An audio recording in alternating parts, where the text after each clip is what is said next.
40 years after Back to the Future hit theaters, the cast has gone through remarkable journeys, some inspiring, some heartbreaking. From Michael J. Fox's courageous fight to unforgettable losses and surprising transformations, this video revisits how each beloved star has changed after 4 decades. Let's step back in time and see where they are now. Crispin Glover, born in 1964, gave his unforgettable defining performance as George McFly in Back to the Future at 21. He was the film's essential, tragic weakling. His character was the mechanism for the entire plot, the man whose destiny was the film's central conflict. His transformation from a nervous density plagued Peeping Tom into a confident hero who floors Biff is one of the most satisfying payoffs in movie history. His iconic laugh and quirky mannerisms created a truly original character. Currently at 61, this compelling and enigmatic actor continues his celebrated career. His portrayal of George McFly's journey is the true heart of the film's victory. Michael J. Fox, born in 1961, became a global superstar as Marty McFly in Back to the Future at 24.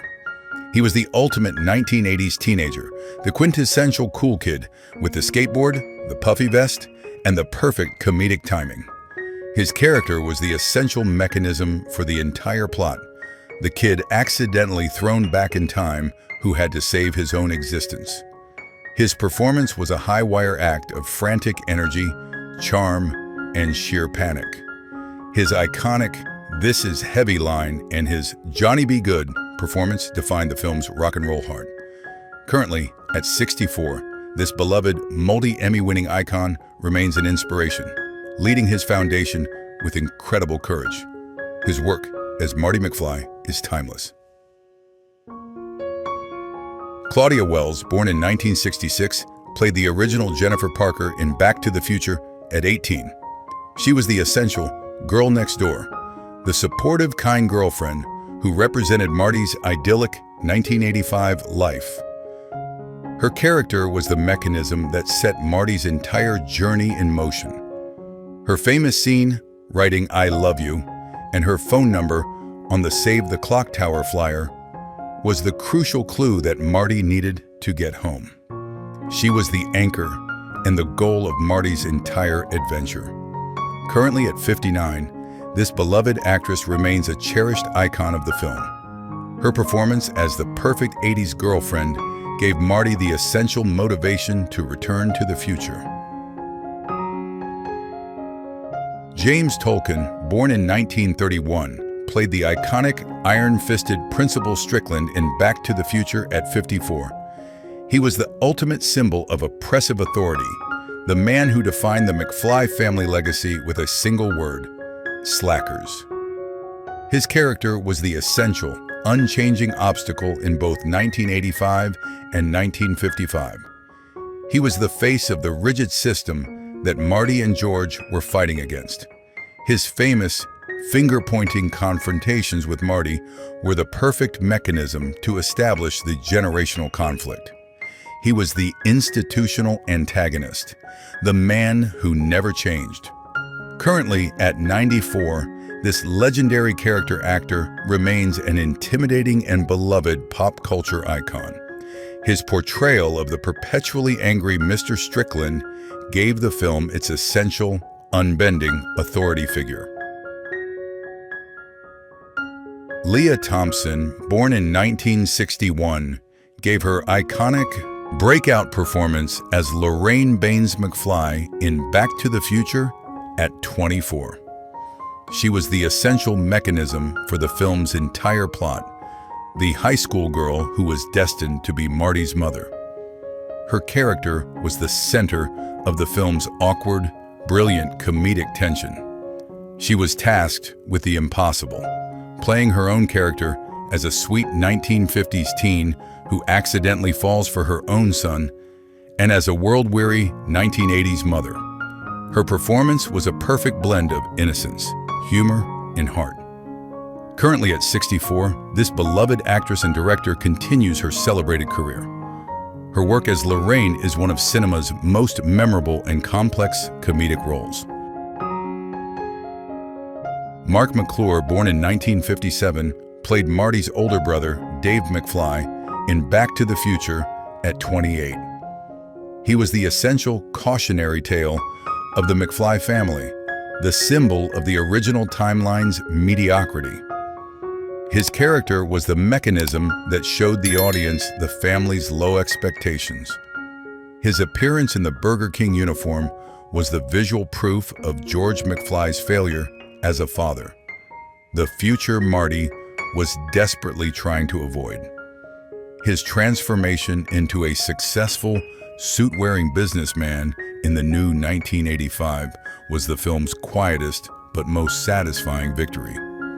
Currently at 68, this veteran actor remains a beloved part of two iconic franchises, Back to the Future and Superman. His work as Dave McFly was the perfect before picture for the family's success. Wendy Jo Sperber, born in 1958, played Marty's older sister, Linda McFly, in Back to the Future at 26. She was the other essential piece of the McFly family's original failed timeline.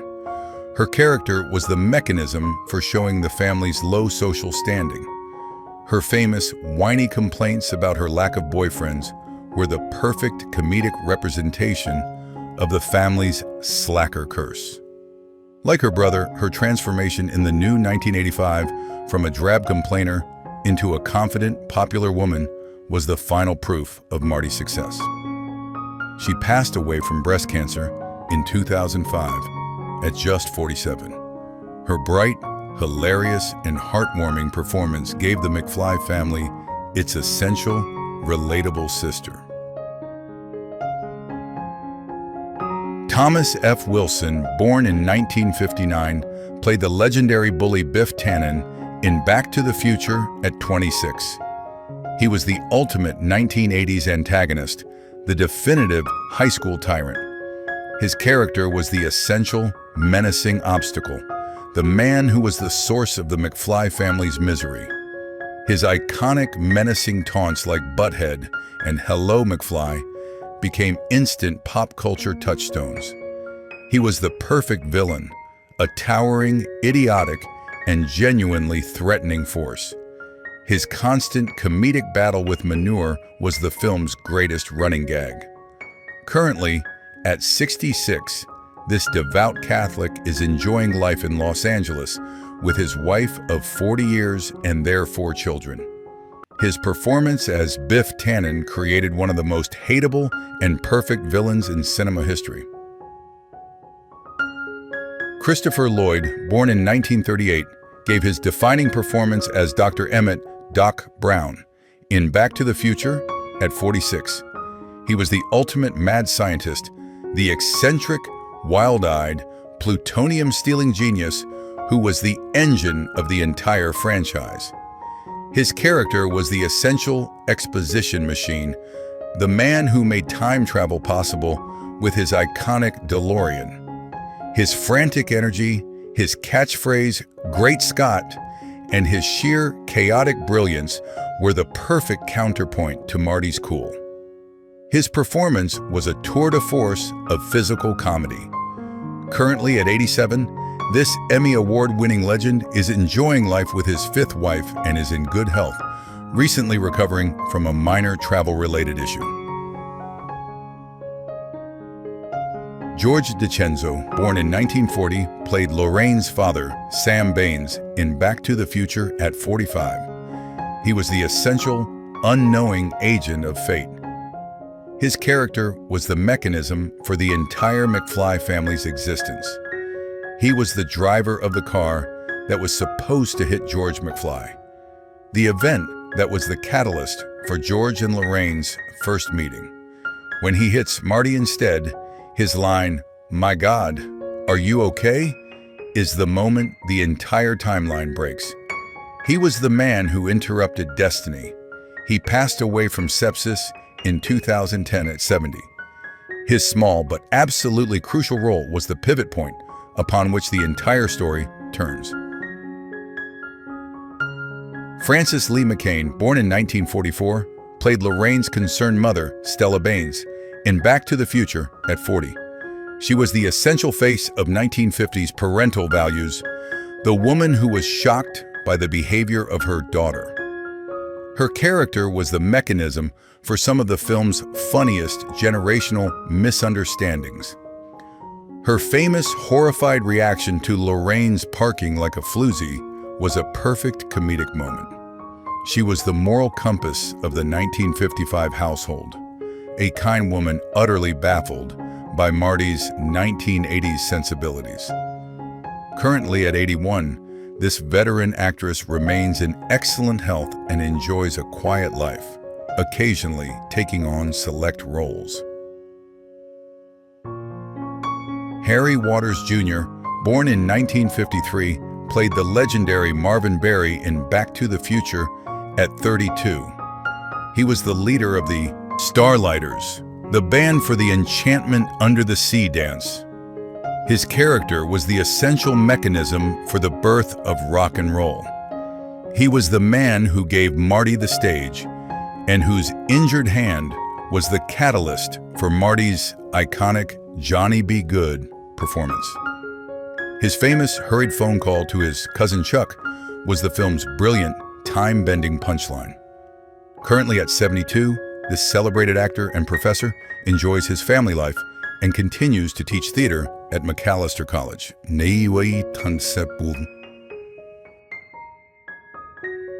Billy Zane, born in 1966, made his feature film debut as Match in Back to the Future at 19.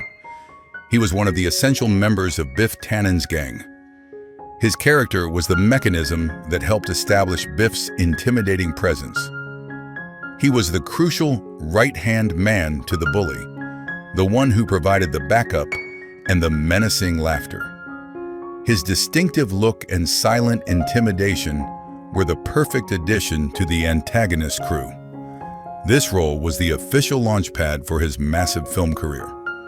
Currently at 59, this iconic actor remains a major presence, living with his longtime partner and their 2 daughters.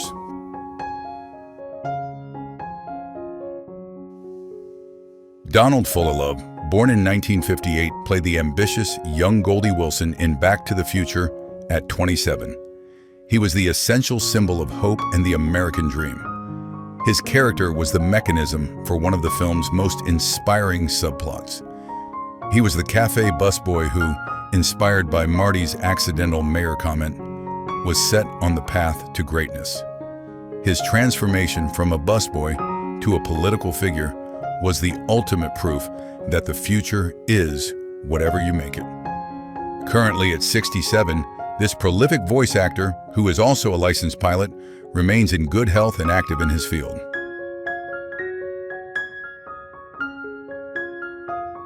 Casey Siemaszko, born in 1961, played Biff's loyal lackey 3D in Back to the Future at 24. He was the essential yes man of Biff's gang, the one instantly recognizable by his signature red 3D glasses. His character was the mechanism that showed Biff's total control over his friends, always laughing at the right moments. He was the perfect comedic support for the film's main bully. His wide-eyed look was the perfect accessory to Biff's menacing presence. Currently at 64, this veteran actor lives a quiet life, focusing on his health and family away from the spotlight. J.J. Cohen, born in 1965, played the intimidating gang member Skinhead in Back to the Future at 20. He was the essential muscle of Biff Tannen's crew, the mean-spirited heavy who was always ready to back up his boss. His character was the mechanism that physically trapped Marty and George, the driver of the car during the infamous manure chase. He was the brute force that made Biff's threats real. His participation in the finale was the key setup for George McFly's heroic punch. Currently at 60, this actor lives a private life, remaining healthy and fondly remembered by fans of the 80s. Elsa Raven, born in 1929, played the iconic clock tower lady in Back to the Future at 55. She was the essential accidental savior of the entire story.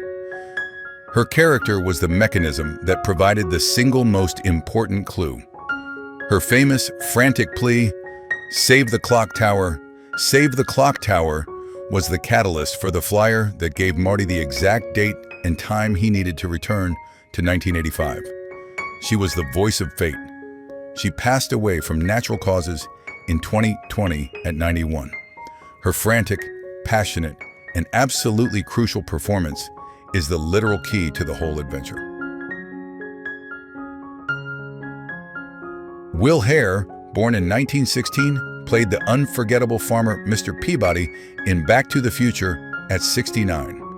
He was the essential first contact for Marty's arrival in 1955.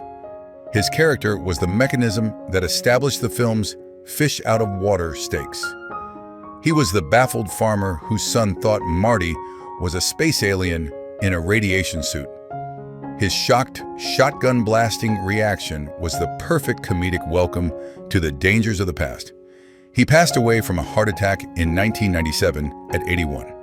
His hilarious, panicked performance gave Marty his frantic, iconic introduction to 1955.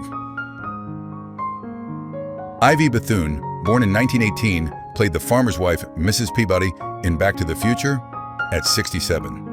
She was the essential witness to Marty's shocking arrival in 1955. Her character was the mechanism for the alien gag, the first person to see the DeLorean and react with pure, terrified confusion. Her famous, sleepy line, "Your name is Calvin Klein," was the perfect comedic button, the line that gave Marty his 1950s identity. She was the perfect portrait of a bewildered 1950s farm wife. She passed away from natural causes in 2019 at the incredible age of 101. Her brief but hilarious appearance gave Marty his new name and a classic cinematic introduction. Jason Hervey, born in 1972, played Lorraine's little brother, Milton Baines, in Back to the Future at 13. He was the essential 1950s kid, the future Uncle Joey, who was destined for a life behind bars. His character was the mechanism for showing the Baines family's dysfunctional side. He was the bratty kid in the cowboy outfit, whose first line, "Mom, he's a peeping Tom," was the perfect, disastrous introduction for Marty at the dinner table. He was the annoying little brother who was already showing his true colors. Currently at 53, this former child star is now a successful television producer, enjoying family life with his wife and 2 children. Norman Alden, born in 1924, played the gruff cafe owner, Lou Carruthers, in Back to the Future at 60. He was the essential gatekeeper of 1955 Hill Valley, the man who ran the local teen hangout. His character was the mechanism that established the film's fish out of water comedy. His famous, baffled reaction to Marty's request for a Pepsi-free was the perfect, iconic culture clash moment. He was the no-nonsense owner who was also the man who gave George McFly his first audience. He passed away from natural causes in 2012 at 87.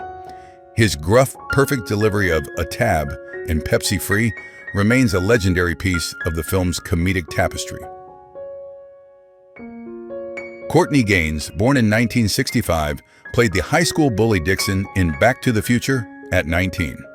He was the essential instigator at the Enchantment Under the Sea dance. His character was the mechanism for the film's climactic confrontation. He was the creep who cut in on George and Lorraine, the one who pulled George away, and was the essential setup for Biff's final assault. His presence was the final test of George McFly's courage, the obstacle George had to overcome to win Lorraine's heart. Currently at 60, this veteran actor remains in good health and continues to actively participate in fan conventions. Kristen Kaufman, born in 1956, played Lorraine's high school friend Betty in Back to the Future at 29. She was the essential member of the 1955 soda shop clique, the girl who was immediately smitten with Marty. Her character was the mechanism for establishing the 1950s teen dating scene, the friend who validated Lorraine's interest. Her famous, dreamy line, "He's just so dreamy," was the perfect comedic reaction. She was the essential face of the 1955 high school experience. Currently at 69, this actress lives a quiet, private life, enjoying time with her family after retiring from acting. Huey Lewis, born in 1950, played the iconic band audition judge in Back to the Future at 35. This was one of the greatest cameos in film history. As the real-life rock star who defined the film's soundtrack, his appearance was the ultimate meta-joke. He was the mechanism for Marty's first failure. His famous megaphone-delivered rejection, "I'm afraid you're just too darn loud," was a brilliant, ironic punchline.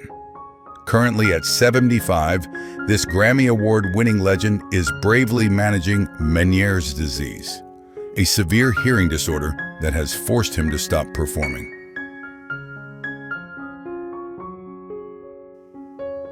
Deborah Harmon, born in 1951, played the other band audition judge in Back to the Future at 34. She was the essential straight woman in the iconic cameo, the faculty member sitting next to Huey Lewis. Her character was the mechanism that represented the square adult world of 1985. While Marty shreds, her bored, unimpressed expression was the perfect, silent, comedic counterpoint to the rock and roll energy. She was the face of the teachers who just don't get it. Currently at 74, this veteran actress is enjoying a peaceful retirement with her family after a long career.